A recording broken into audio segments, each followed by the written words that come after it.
Hey everybody, welcome to another exciting episode of Clinic Gym Radio. I'm your host, Dr. Josh Satterlee, and it's my honor to be joined today by Dr. Jay Greenstein. Jay, how are you? Josh, what's happening? Hey, it's such an honor. I hear about you on the web. You're like the A team of chiropractic. You know, if you can find him and you need help, call Jay. That's kind of the way it works. I've heard your name come up in a bunch of conversations because you're running a bunch of clinics out there in Washington, D.C. area. I would love to go into kind of some lessons you learned operationally, but first, let's back up.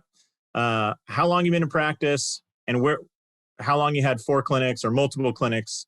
And we'll start there because we'll build off of that. Yeah, I've been in practice 27 years. It's unbelievable. Time flies, and it seems to fly faster as we get older. It's been a crazy ride. At one point, we had up to 8 clinics. Before COVID, we had 5. We actually shut one down permanently. I would say due to COVID, but also due to some other issues that just the timing of the universe said, hey, guess what? I think now's the time to maybe get out of this lease, get out of this contract, get out of this region, and focus your attention on the 4 that you have left. And that's actually been a blessing. It's been a huge blessing for us. So right now we have 4 clinics. Awesome. And describe are these just kind of community-based chiropractic clinics? Is there a specialty? Do you only go after left-handed female albino softball players, or what's your specialty, bud? Yeah, I know the riches are in the niches, but we are not that specialized yet, at least. I think really where we are focused and where I think we excel is in chiropractic rehab. Taking patients and really evaluating their function, identifying their functional deficits, and then applying a multimodal approach in order to deliver not just, a great symptomatic outcome, but also a great functional long-term outcome. And I've been blessed to work with some really, really, really bright doctors who have actually led the way in creating rehab for our practices that have been phenomenal. Really, really kind of life-changing and game-changing all at the same time. Yeah, when you have those successes, they are so impactful. It's unbelievable. It is, as cheesy as it sounds, it's amazing how powerful your hands are and amazing how powerful simple rehab is, Yep. So 100%. Operationally, so that our listeners can kind of understand, patient goes into your office. Once they pass the front desk, is all their time with a chiropractor? Do you have rehab techs? Do you have athletic trainers? Do you have a mix of people? Give us a little kind of background on that operation. Yeah, sure. So when patients see us, obviously, they'll get the consult and the exam with the doctor, and they'll get treated. They'll get all the manual therapy from the doctor, the adjustments from the doctor. But there's a fair amount of work that's done. We have the way that our practices are built is like we've got basically like a gym in the middle of the practice. So in the periphery, there's rooms, but in the central area, which occupies the vast majority of the space, is an area for rehab. And we've got 2 locations where we actually do sports performance training and personal training, group training, all that. But yeah, they'll spend a good amount of time with the doctor with the hands-on stuff, but a lot of time is spent. We used to call them rehab specialists. I'll tell you in a minute why we don't call them that anymore. But now it's just CAs. We call them CAs, pretty much like every other chiropractic or many other chiropractic offices. It was interesting during the time of COVID where we needed people to do a variety of different things. Sometimes with some of our people, they push back a little bit because they're like, hey, I'm only a rehab specialist. I don't want to do any admin work. I'm like, yo, we're in a pandemic, bro. Like everybody just pitches in and does whatever they need to do to help us and help our patients, most importantly. So it became pretty apparent that actually giving them the name of the rehab tech or the rehab specialist, as we call them, tended to pigeonhole like what they were willing to do. And those people are no longer with us, and neither is the name. So we offboarded those people. We now have chiropractic assistants, and they do a wide variety of things to support our practice, but most importantly, our patients. Yeah, I'm sure it was a very ceremonious congratulations. Your abilities have now expanded. And yes, let me show you how to use this rehab broom over here to start your new new requirements. Exactly. But I'll tell you what, like the people that we, I truly believe, and this has been my experience, that the pandemic is a huge challenge, but also presents an enormous opportunity. Yeah. And sure. as we entered into this challenging time, I said to my team, like, we're going to lead out of this. Like, we're not going to feel sorry for ourselves. We're going to find every opportunity we can to excel in every way that we can. And as long as we're doing the right things for the right reasons, for the right people, everything will be fine. And what was interesting is, there was a lot of fat in my company, and we trimmed the fat. There was a clinic that had the lowest profit margins. We trimmed that clinic. There were people that really did not really belong on the team, and we trimmed that too. And now, honestly, coming out of this, Josh, we're doing better than we've ever done. And, our profits are higher than they've ever been. Our volume, our results against goal are better than they've ever been. And so I kind of look at this as a blessing. And as long as you've got the right mindset, great things can happen. Yeah, I love what you're saying. And that's actually why I want to interview you today was sometimes, so I opened my practice in 2007 in Las Vegas, Nevada. And if you looked at the at the growth that was happening, it was essentially about the same trajectory as when the space shuttle took off, up until 2009, at which point that space shuttle was headed straight back to the ground and was going to crash. And our economy crashed. But to your point, the companies that had relied on this constant growth as their quote unquote marketing model or fulfillment model, I had a friend that owned a landscape business, and he said our sales team was supposed to be selling all day. And really what that meant was the phone will ring, pick it up, and just let them know if we can take that job, not can we get the job. And, afterward, he had to go through a very large learning cycle. And I think the same thing, I'm seeing some similarities right now. The pandemic is great to show you where the holes in your system are. And unfortunately, 100%. some of those holes are painful and they have sharp edges, and you realize like it sounds like you did. Hey, Janice over there is not a great employee, and this office is not a great investment of your time. And there's all these things. But 2 years from now, you're going to be so thankful you did those things because it allows you to get to that next level. And success, as they say, success is a horrible teacher, Yeah, failure is actually the best teacher, I think. Yeah. So it sounds like you and I have too have had plenty of learning lessons if failure is the best teacher. So I want to kind of 100%. dive into some things because some people listening might be like thinking, when I had to shut down and now I'm open and there's just no profit margin. And they might be thinking there's no way to operate a clinic profitably. And that saying, I've heard a couple of people say that, or I'm getting out of chiropractic, there's no money in it. And it breaks my heart because I think those are also typically the better providers. The really crappy high volume providers that maybe don't provide the most healthcare oftentimes don't feel that cash flow pinch. And so that means that 2 years from now, 3 years from now, the world will be looking at those high volume folks thinking that's what chiropractic is. And I want to promote a different model. Long way of saying, you're one of the only guys I've really heard about making your operation as efficient as possible through the use of technology, through the use of apps, through the use of communication methods. And I'd love to dive into that if you don't mind, so we can help those clinicians that might have just had their profit margin totally shaved off to think about maybe you can do with one person what you used to do with three. Yeah. Oh, absolutely. And, for me, it started with my accountant, and his name is Scott Melcher. And Scott was like, hey, listen, brother. And he said this to me a long time ago. He's like, I can see the future. And the future means declining reimbursement from third-party payers.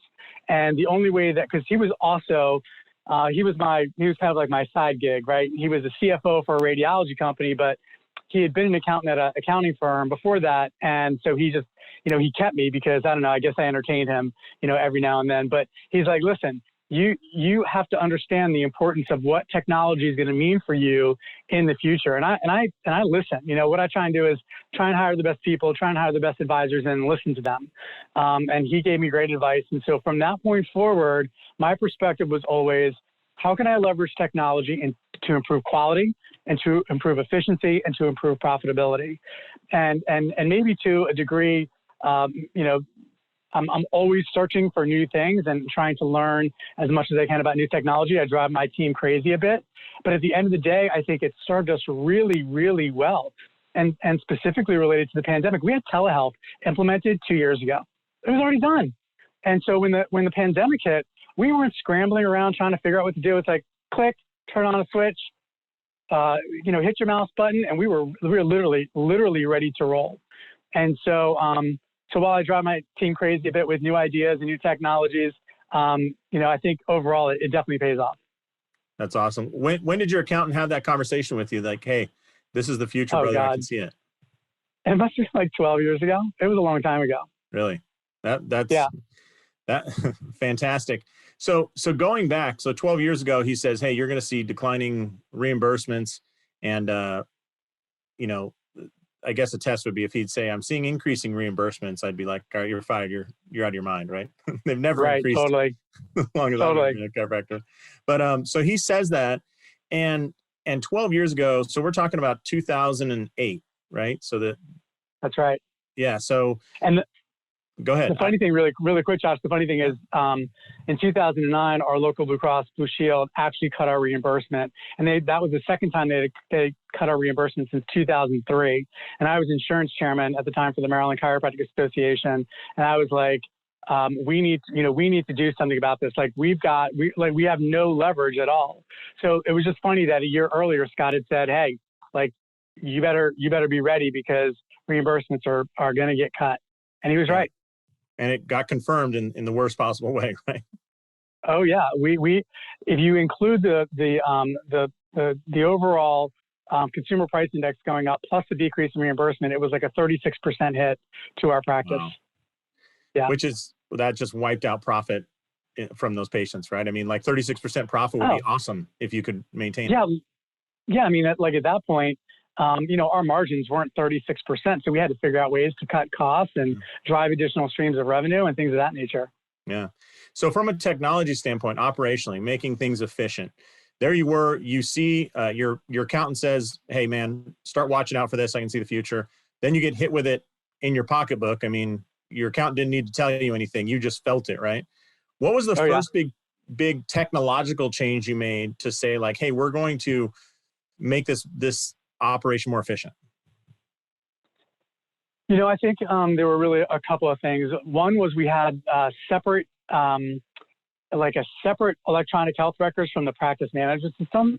And so I was like, we've got to be more efficient. This is like we had, I don't know how many tasks we had to do to get our bills out and get the notes out. It was just a nightmare. These two things were not integrated. So the first thing that we did was we found a system. Some of you may have heard of it. Some of you may not have. But Future Health Software, Steve Krause and those guys had a really good product at the time. It's called Virtual Office Suite. It was a server-based system, which, now I would not advocate for. But at the time, it was like really, really, it was a pretty powerful system. So the first step we did is we consolidated our EHR and our practice management. And that made a huge difference. We were able to become much more efficient. And that obviously saves money because we could decrease the amount of staff that we had dealing with billing and collection. And we also improved the quality of our note-taking as well. The second thing that we did is we really worked hard to operationalize things like Microsoft Outlook, the Office suite, using technology at the time like Excel spreadsheets to manage tons of data so that we understand where we are in our business. I mean, one thing that anybody who's ever worked for our company, in the last 10 years, the last 12 years will tell you is that we are incredibly data driven. Like we don't make decisions without having data. And so being able to use systems like Microsoft Outlook at the time to manage our meetings, to manage our email, to manage our tasks, using Excel to manage all of our data.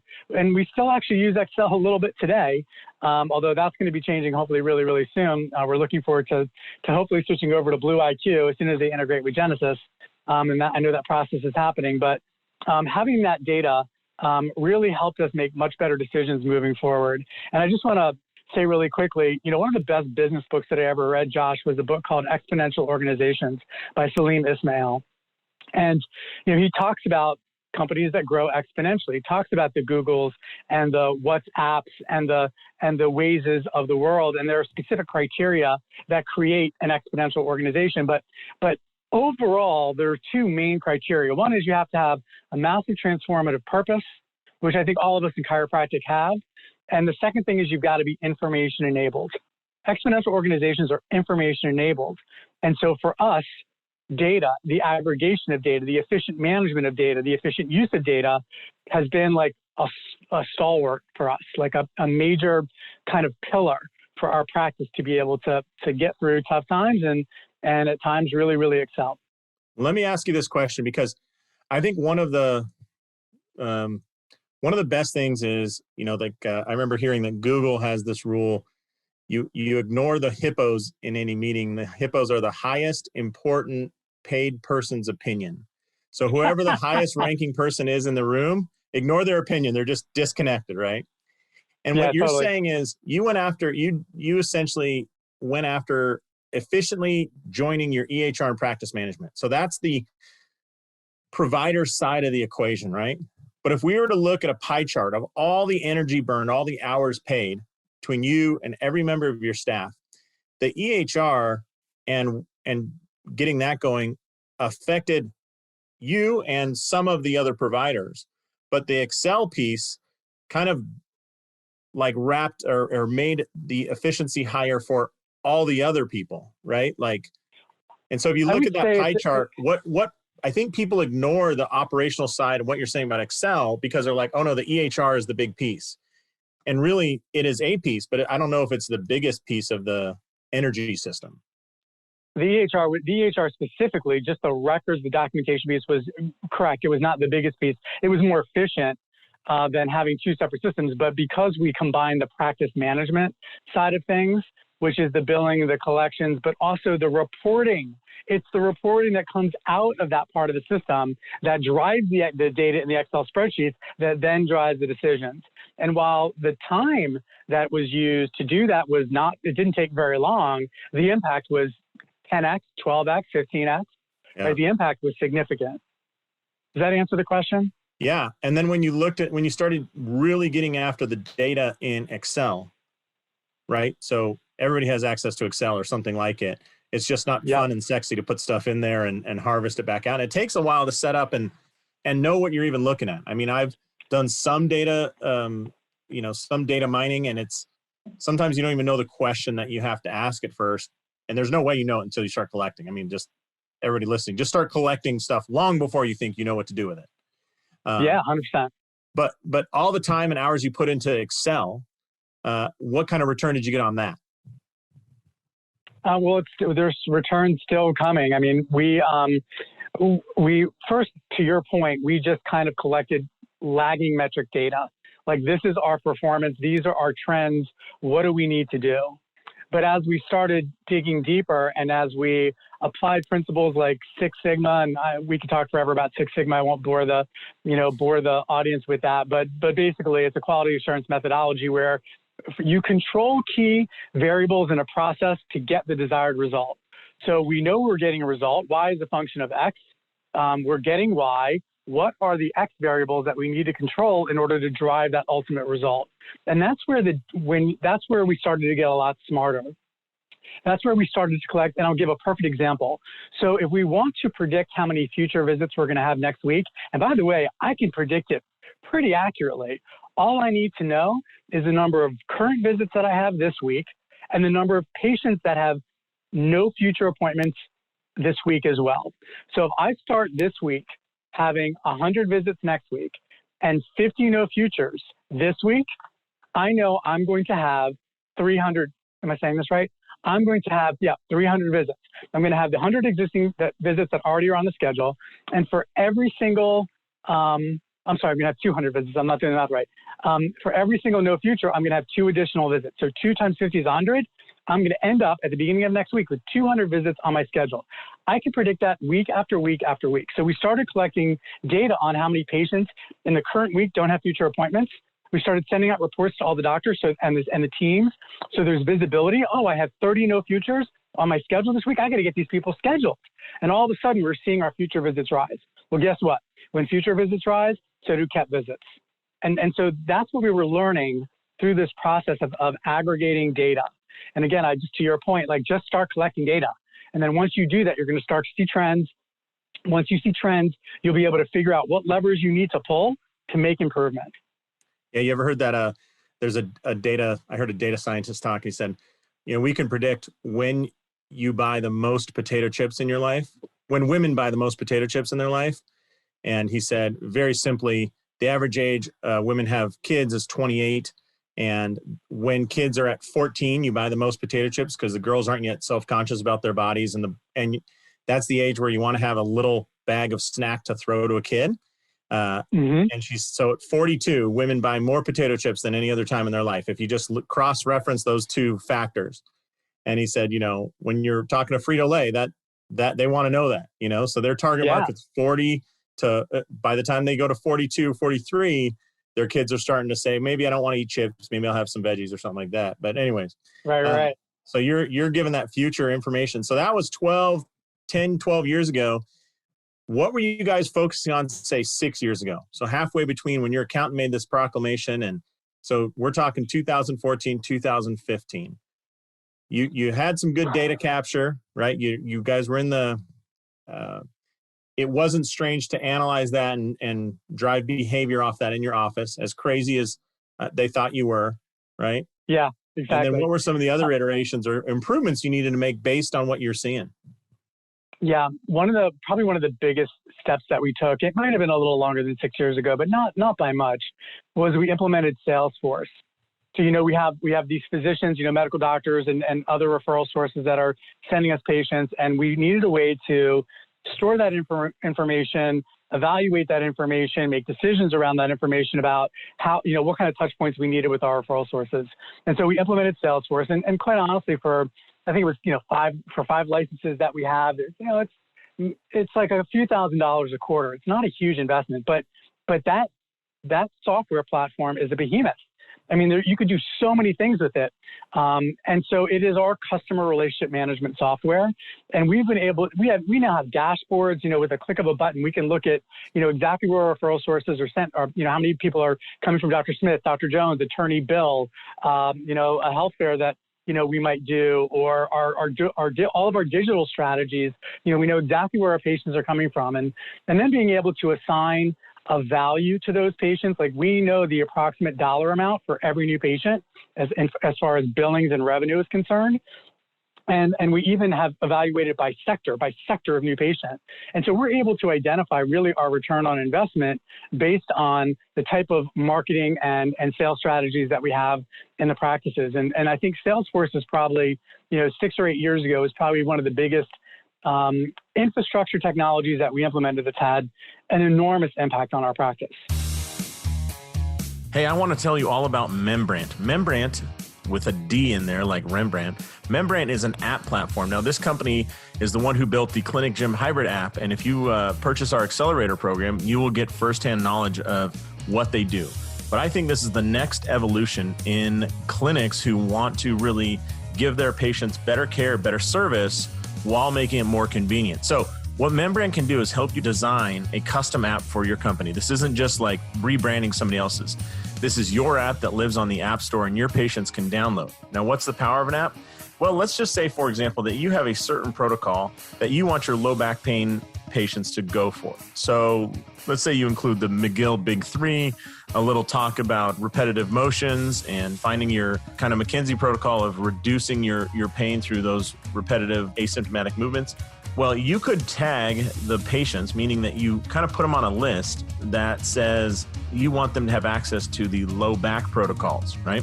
And then you could have another program of videos, articles, exercise descriptions, all that only go out to your patients with shoulder pain, right? Or ones that go out to patients with plantar fasciitis.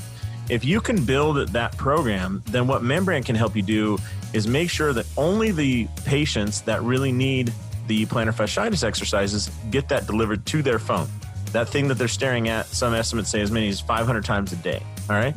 So check out membrant.com, or send me an email. I can hook you up with those guys and they can put together a fantastic program. I think it's really the future, and it's one more way that technology will help you make more money while providing better care and a better business model. So check out membrant.com. So there you are, you're capturing data, you've integrated the EHR and the practice management software. Then you kind of move into this next phase where you say, we're looking at data. What drove you, and let me just back up. What Jay's talking about, Salesforce is what's called a CRM. You said it, customer relationship management software. So CRMs can span, Salesforce is probably that's the ultra Gucci, highest level one that's out there. I use Infusionsoft in my consulting business. We've actually developed a lightweight one for clinicians called Clinic Gym Connect. Some people think Cool. MailChimp is a version of this, right? So it spans Yeah, you're shaking your head because as soon as you use MailChimp, Kinda. you realize the limitations not. of it. Yeah. But Yeah, they and we sell it use as that. MailChimp too. Right. But what I'm trying to say is, when did you guys get to the decision that, hey, we need to start tracking our relationships here as the next layer of business? Because a lot of people just, oh, yeah, I think Jay sends me a lot of patients. You know, I stop by his office every couple, maybe 6 months and drop off sandwiches or whatever. I think that attorney, I think they've sent us some people, like, but they're not sure about those things. And they don't certainly have a value, because you also realize some of those people, like I remember this Dr. Wong. I looked one year and I'm like, holy crap, she sent 31 people. I've never stopped by her office. Wow. And then there was another person, I stopped by their office 7 or 8 times. And this guy named TJ, who was just a really good guy. He and I got along well. He sent 3 people over the year. And I've probably been to his office 6 times. I'm like, okay, I need to reassess what I'm doing here. Yeah, I mean, that's where data comes into play, right? Like, having that information is priceless.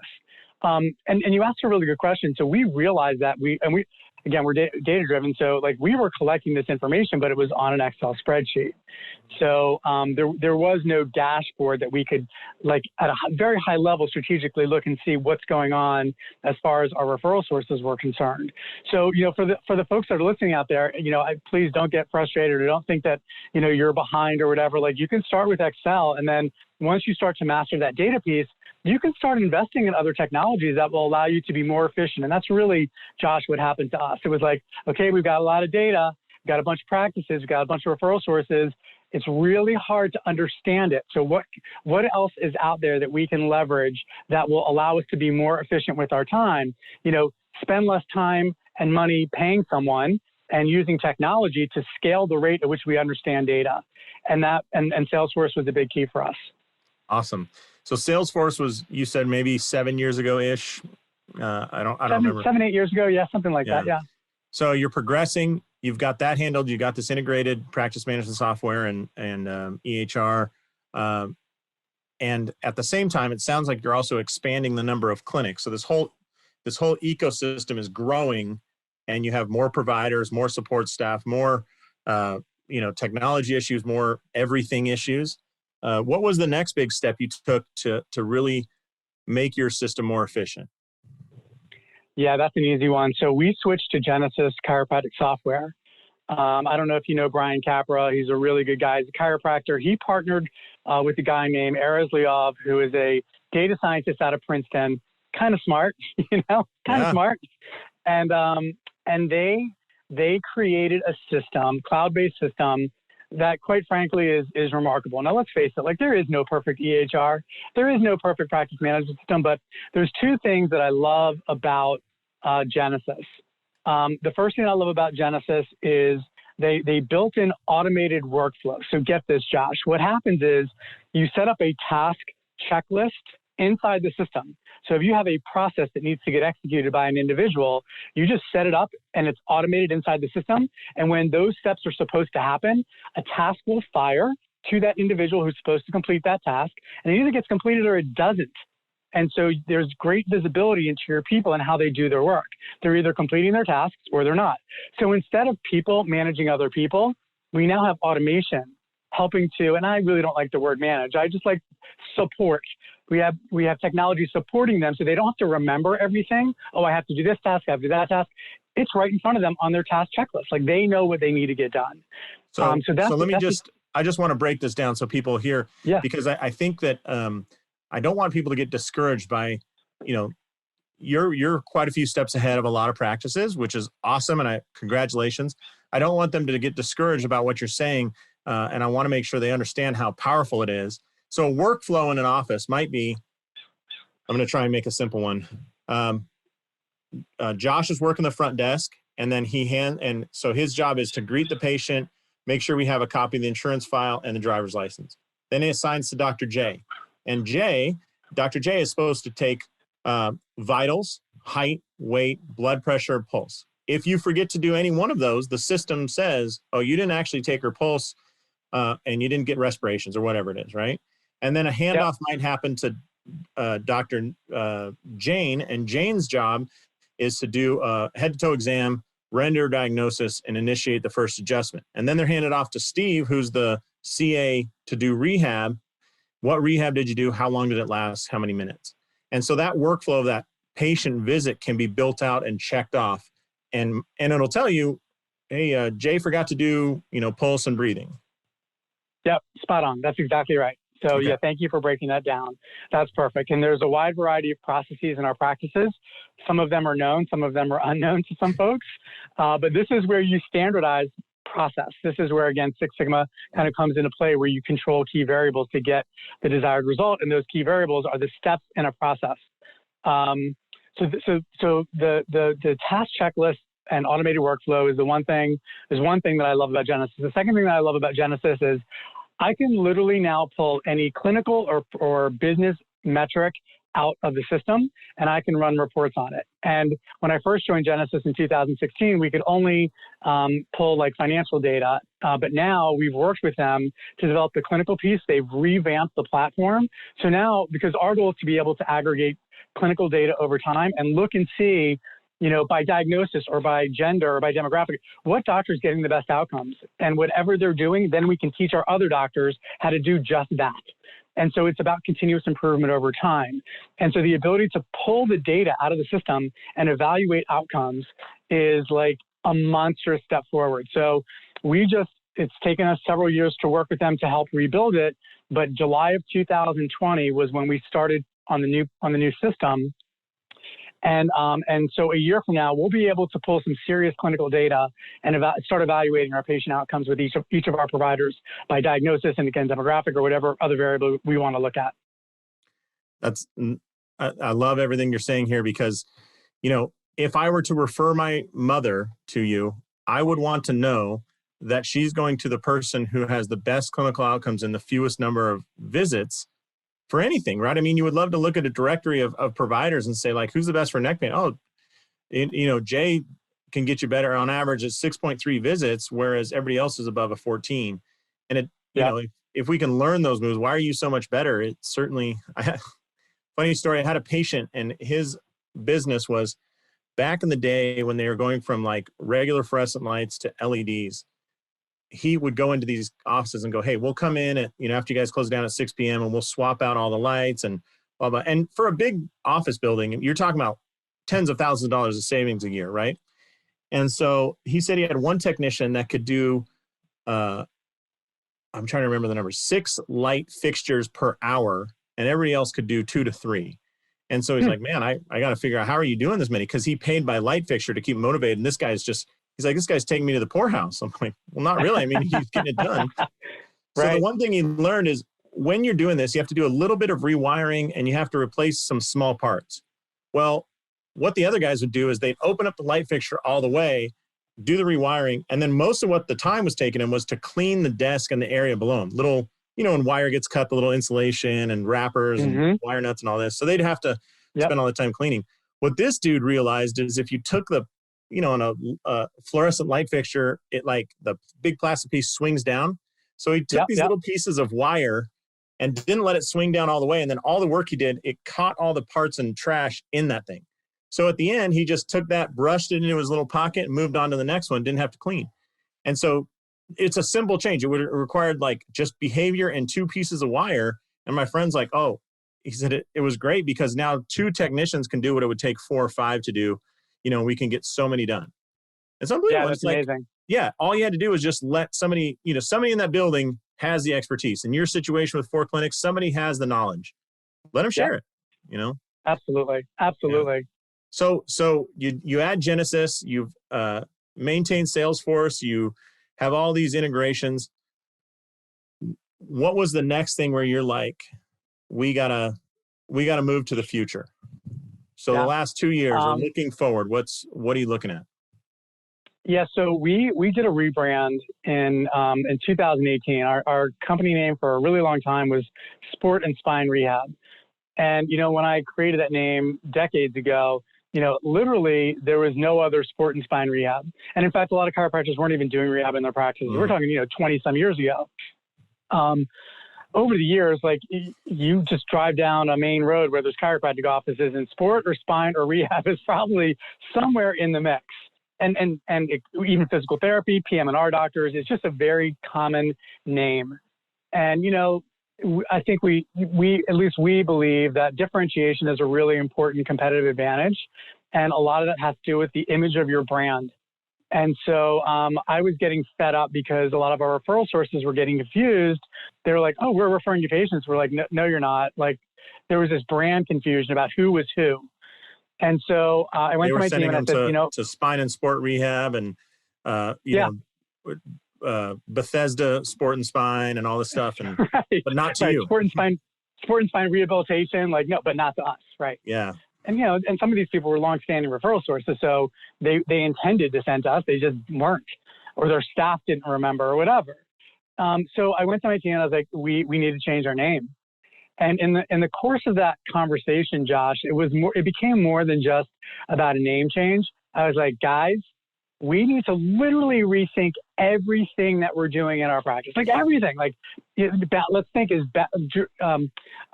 Jack Welch said this in his book, Straight from the Gut. He's like, people at GE, in order for us to build the largest company in the world, we had to think boundaryless. And I went to my team, I was like, we have to think boundaryless. Like, let's not just change the name and change the logo. We have really an opportunity to rethink this whole thing, which by the way became part of our tagline: rethink, rebuild, restart. And we worked with several, and I think this is also a really important note that I want the audience to hear. We worked for years trying to figure out exactly what that name and what that rebrand would look like. And, finally in 2018, we got it right. But it took a long time. And my message to everybody who's listening out there is there are businesses that are way ahead of ours. And I may be a little bit ahead of some other folks, but that's not really the point. The point is that persistence and grit, just that sheer determination to keep going and keep trying and just picking your ass up when you fall, will get you to where you want to be. And so I just want to share that because it sounds like, I just did this, I snapped my fingers and all this shit happened, but that's not the case. It has taken a tremendous amount of time, effort, tears, blood, sweat to get here. So anyway, so we work with a branding person that we actually really click with, and she came up with the name Kaizo Health. Kaizo is the Japanese word for rebuild, reconstruct. In the gaming world, it's also known as a hack and pushing the limits of human potential. So we loved it. We got our new logo. And as we're going through this process, we're looking at some of our data and we're like, there's a huge opportunity in the area of self-discharges. So we measure the percentage of patients that doctor discharge and the percentage of patients that self-discharge.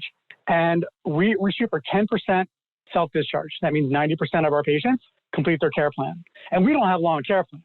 And, we follow the clinical compass, best practice documents, and clinical practice guidelines. Our patient visit average in our practice is around 11. And so, but we saw people that require more care that discharge too soon, or that require maybe even less care, but still discharge too soon. And so first of all, we looked at the business impact and it was ridiculous. It's like if a patient who came in for a prescribed visit between visit 1 and visit 12 came in one more time, we would increase our bottom line number by $400,000. That's not small change. And then, of course, when it comes to overall outcomes, my biggest fear is a patient feels better, they discharge too soon, they're not functionally better. What happens? Their problem returns. And we know from the evidence that the most accurate predictor of any future musculoskeletal injury is past injury. And so what I don't want to happen is a patient feels better, discharges too soon, their pain comes back and turns around and says, Dr. J, he sucks. Like, I felt better temporarily. I know people have heard this before about chiropractic. I feel better a little bit, but it didn't last. Yeah.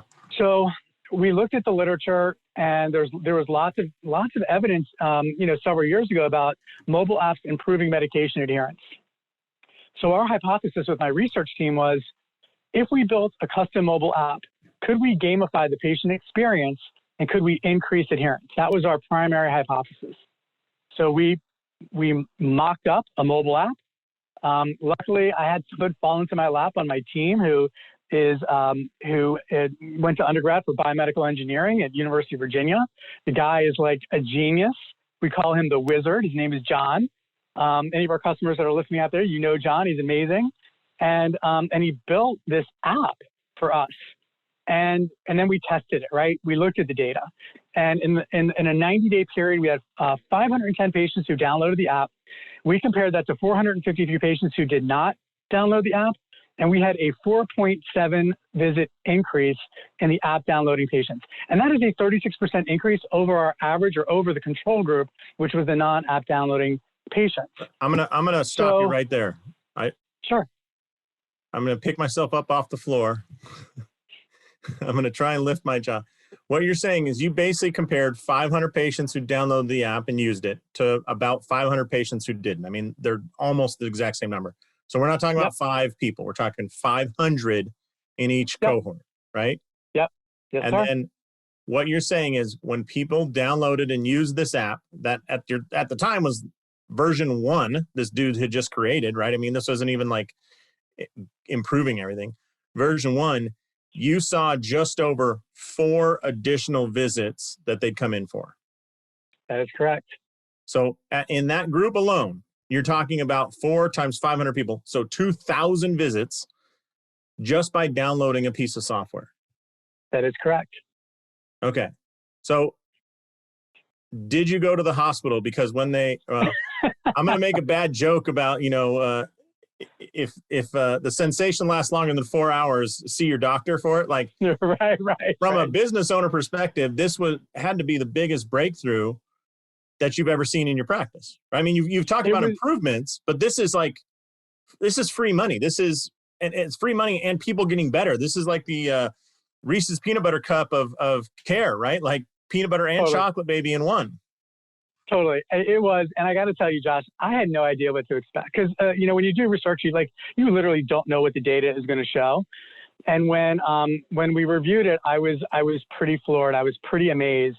And at that point in time, the light bulb went off in my head and I was like, and this is going to sound like a shameless plug and it's not because I'm not here to sell anything, but I was like, God, we need to sell this to other chiropractors. We need to help other chiropractors improve their outcomes and improve their income at the same time. Now, full disclosure, right? That was a short period of time. That was one data set. And we literally just finished going back and look at all of 2019 and all of 2020 up to this point through COVID. So it was through, I believe, I can't remember if it was through July or through August. And when we went back and we looked at the data, it wasn't quite as strong. So we actually improved our adherence by 10%. So we know that somewhere in that range between 10% and 36%, we can have an impact on the practice, both in terms of outcomes and in terms of incomes. Now, as it relates to outcomes, what we haven't done yet is our server, the data is de-identified, but it's not HIPAA because we didn't want to start collecting patient data because the HIPAA piece is very expensive. And this was really just a test case, right? But ultimately, we're going to be collecting patient-reported outcomes. We're going to look at perceived improvement. We're going to look at something called Net Promoter Score, which, again, we could probably talk about, but it's a measure of patient loyalty. So to the point of triple aim, right? Like, can we decrease costs over time by having a better, more cohesive experience where patients complete their care? Can they get a better outcome? And are they more loyal because they had a better outcome? That's the future kind of data piece. That's the data cloud that we're ultimately striving to get to. We're not there yet, but that's where we're going to get to. That's the goal. Wow. And so these folks are you currently selling this and other practices using it? We are. We have about 30 practices right now at this point that are our customers, and they are phenomenal because they're early adopters, right? So they're actually also helping us collect this data. And what's really interesting, Josh, is we've got this behavioral data on the back end, which is kind of remarkable. So not only can we see, one thing I forgot to mention, when we looked at those early 90-day patients, the 510 versus the 453, the number one screen that people were using was the reward screen. So we built in a reward screen, which is the gamification piece, so that when they check in for their appointment, when they hit a certain benchmark, they get an OIG compliant reward. So we knew that we were changing their behavior in some way, shape, or form. To this day, literally to this day, Josh, the number one screen that all of our app customers and all of our current patients at Kaiser Health that they use is the reward screen. So we know there's some level of behavior change there. There's definitely a correlation. We can't say causation yet, but there's definitely a statistical correlation. So I would love to see if you just ask some question on the front end, or do you identify yourself as competitive or not? And those that say yes, I wonder what their compliance and the increase of number of visits, because if they are gaming themselves more, what will they be 6 more visits, versus 2? Be exciting. Yeah. Yeah. People, I mean, it's kind of interesting because we're giving away BioFreeze or like a CLX TheraBand. It's like nothing, because you can't give away anything that's $15 or more. So it's nothing. We're not giving away a TV or like a cruise, but it's interesting. People want to be rewarded for good behavior. And so now we've become students of literally some of the that is they just want to be process. rewarded with a accolade, right? I mean, just a badge or a star popping up or something like that. Like, I don't know if you've ever used Asana, but every once in a while, this unicorn flies across the screen if you've been good about doing your tasks, and it's like, woohoo, I got a unicorn, there's no value in it. Like, it's just a cool graphic. Totally. And like, there's a lot of really interesting data around gamification and really behavior change. And it can be used for, inappropriate purposes like gambling, but it can also be used for really important things that we're trying to do, which is improving population health. Like we want to improve population health. And so this is, like you said, this is our first version, but we're committed to driving this, this particular platform to do things that, have never really been done before. And that's our commitment. That's our monetary and temporal investment. And we won't stop until we get there. That's awesome. So this started out as just like, let's make sure that our EMR talks to our practice management software, which now sounds like a crazy idea that it didn't happen back then, right? I know, right? Yeah, totally. And back then, I don't know what your profit margin was, but your accountant said, hey, your profit is going to go down because we're seeing reduction of payments. And now when you look at this app, that entire time, that 12-year span, repayments have gone down. At best, they've stayed the same from a third-party payer, but most likely they've gone down every year or close to that every other year. And so you've been operating in a less resource-rich environment. So you become more resourceful, right? When there's a lack of resources, you have to become more resourceful. What's your profit margin like now compared just for your practice? So not including like app sales or anything, but now compared to then.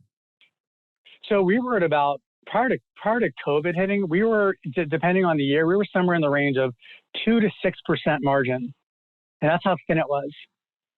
Coming out of it, we're probably, the last part of this year, we're going to probably be in the range of 10 to 14%. So dramatically different. 3 to 4 times, it's not a perfect equation, but 3 to 4 times more profitable. And essentially that is making your processes more efficient, perfecting your clinical abilities and focusing on the right things clinically, which was through data analysis. And then thirdly, software development. So we're talking app development, but that was really gamifying the patient experience once they leave your office. Yeah, I would say there's one thing that comes before all of that, which is the most important piece. The audience really needs to hear this. Have you ever read the book Good to Great by Jim Collins? Yeah. So in chapter 2, right, first two, then what?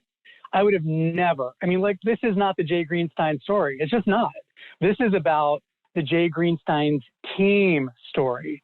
I am blessed to have remarkable people around me. So in order to be able to do the things that we've done, I would have never been able to do it by myself. I'm not that smart. But having people on the team who are passionate, caring, honest, hardworking, resilient, because we've been through a lot. And we've been through a lot, Josh. Hasn't always been a picnic. And because we've had years where we've lost a lot of money too. And but having those types of people on the team is the most important thing. It starts there. And then those other things, those technology decisions that we make, improving efficiency, improving process, all that shit kicks in later. But if you don't have the right people first, it's just so much harder to get there. Yeah, I'm laughing because I just picture what it was like when you walked in and said, we got to basically redo everything. We got to, and because I've had a lot of staff members or team members in my life who would have just basically thrown up their hands, and I would have got a resignation letter a week later after they applied to some nearby offices going, I can't take the disruption. And I can think of one or two that I've hired. Well, right now I probably have 3 that would go get a little nervous and have a little bit of frustration, but then they would also come around to the fact of this is going to be exciting. This is awesome. I don't want it to be the same next year as it is. And that's the only way you'll do it. If you can understand how to get your people to follow that, and you're right, if you have the wrong people, that are just set in the ways that, I don't want to say that. I don't want to demean them. There are great people that are very good about running the process over and over and over and over and over.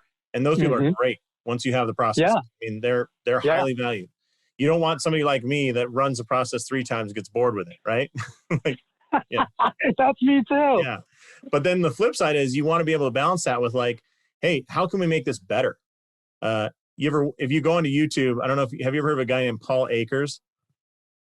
I don't think so, no. So he's huge in the lean methodology. Right? Oh, okay. You've heard of lean? So this guy owns a company that sells stuff to woodworkers, right? And it used to be they get an order and they could get that order out the door within 48 hours on the truck. Now, through all these little tiny improvements, so every day, every employee has to shoot an improvement video about one process in the business. Could be how you assemble packaging, how you pack the truck, how you tape a box, how you clean the bathroom, where you put the salt shaker. So one of his guys put metal on the bottom, or got metal salt shakers, salt and pepper shakers in the break room, and then put magnetic discs on the table, put them back here every time, then we don't lose them, right? Which, tiny, but crazy good. Yeah. Another guy shot a video with a QR code, how to fill the mop bucket. Not how to mop. I'm just saying how to fill the mop bucket. So it's all these things. Anyways, so they went from 48 hours of order to processed, packaged, and on the truck. Now they have that process down to 2 hours.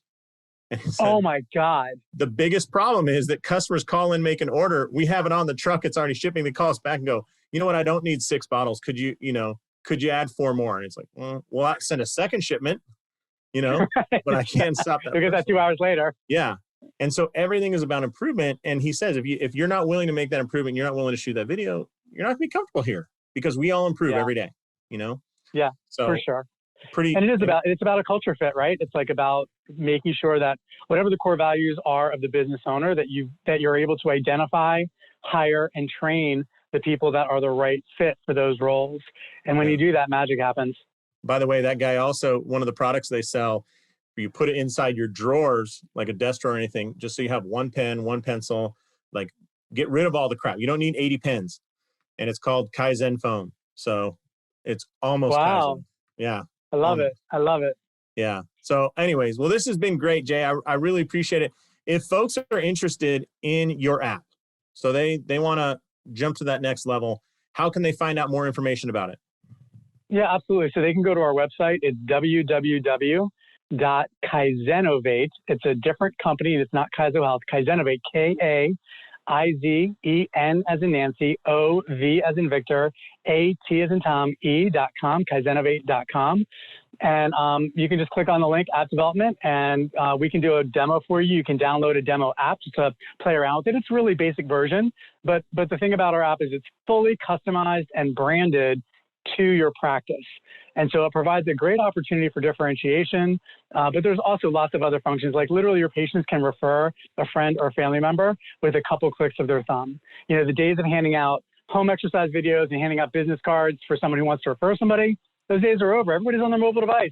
So let's have some fun and let's be efficient and let's grow the practice through technology. That's awesome, man.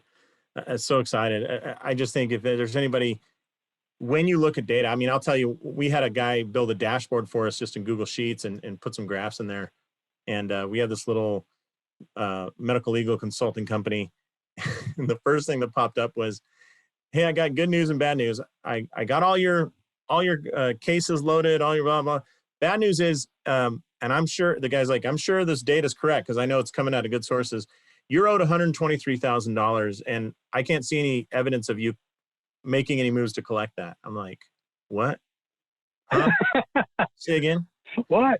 Yeah. And without having that dashboard and having that data available, you go, well, I think, again, you go into that thing. I think Jay owes me for that one case and, what's her name might owe, blah, blah. And then you aggregate it and you're like, $123,000 is owed. Like, we got to get on that now, Absolutely. Absolutely. So, information enabled, my friend. Yeah. I love that. Information enabled. So one last thing, Jay, what was that book you recommended? Yep. Exponential Organizations by Salim Ismail. All right. Exponential Organizations. Yeah, it's awesome. It changed my life. It literally changed my life. Awesome. Well, it sounds like you are striving and getting better every day, sir. And it's an honor to interview you here. I appreciate what you're Honor to doing. be I here. appreciate the story and what you're doing for chiropractors with your app and all this information is, man, we might come out of this and have the greatest years of chiropractic might be the next 5, you know? I hope so, man. I hope so. I really do. Yeah. Well, on behalf of Dr. Jay Greenstein, this is Dr. Josh Satterlee saying, go out there, do what Jay did, maximize your license and live the life you dream of. Thanks so much, Jay. Thanks for having me, Josh. This has been awesome. Thanks so much for checking out these videos. I hope they're useful. We'll cover things like rehab, exercise, business model, progressions, layout, everything else that helps you build a clinic. So if you're interested, you can click here, there, here, or anywhere to get more videos just like this. Thanks a lot for watching, and we'll see you soon.